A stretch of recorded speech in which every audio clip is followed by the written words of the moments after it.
All right, let's dive right in. Over the next few minutes, we're going to decode the absolute fundamental language of the internet, HTML.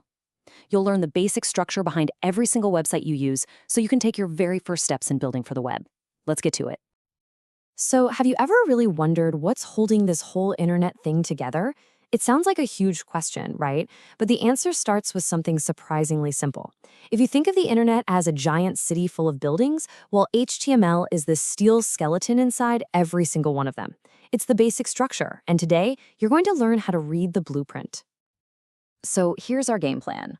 First up, we'll nail down exactly what HTML is. Then, we'll pull back the curtain on the universal skeleton that every single web page is built on.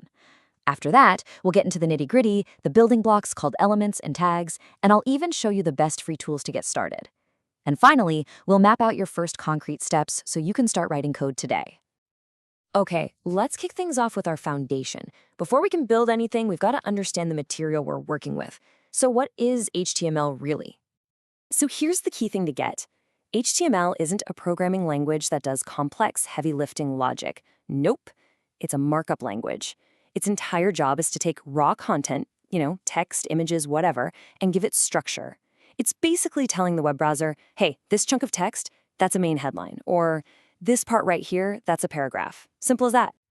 And you see this stuff in action literally everywhere, every single day.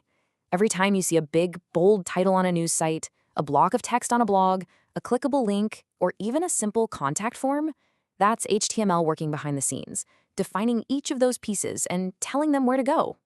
So we know HTML is all about structure. Now for the really cool part, the blueprint.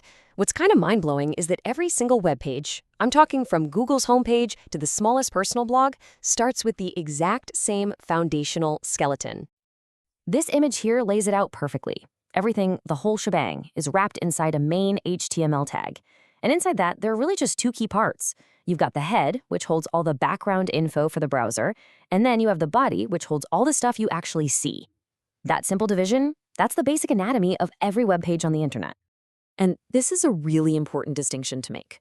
The head section is kind of like the backstage of a theater.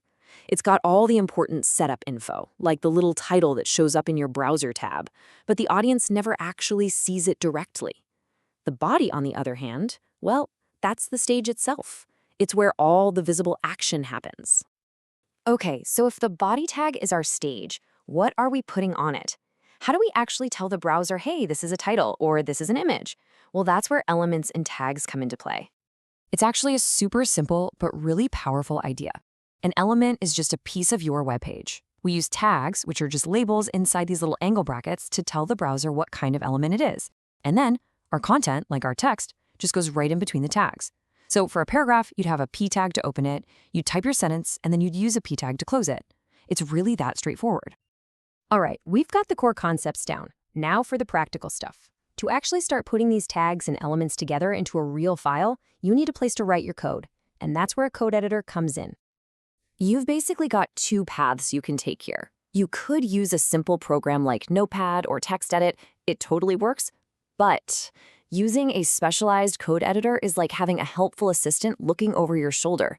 It'll color code your tags so they're easy to read, and it'll even help you finish typing them out, which, trust me, prevents a ton of little mistakes. And for that reason, if you're just starting out, we really, really recommend using a free professional tool like VS Code. It'll help you catch typos, it'll autocomplete your code, and it just makes the whole process way smoother. That way you can focus on learning the language, not fighting with your software.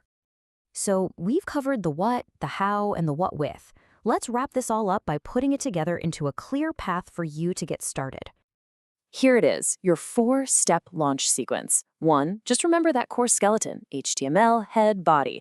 2, get the hang of wrapping your content in opening and closing tags. 3, go download a code editor like VS Code, it's free.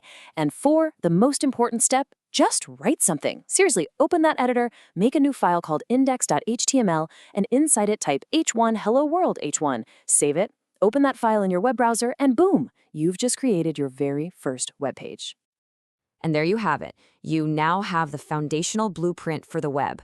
It's not some big secret anymore. You know the structure, you get the building blocks, and you've already got your first line of code. You have officially taken your first step. So the only question left is, what are you going to build next?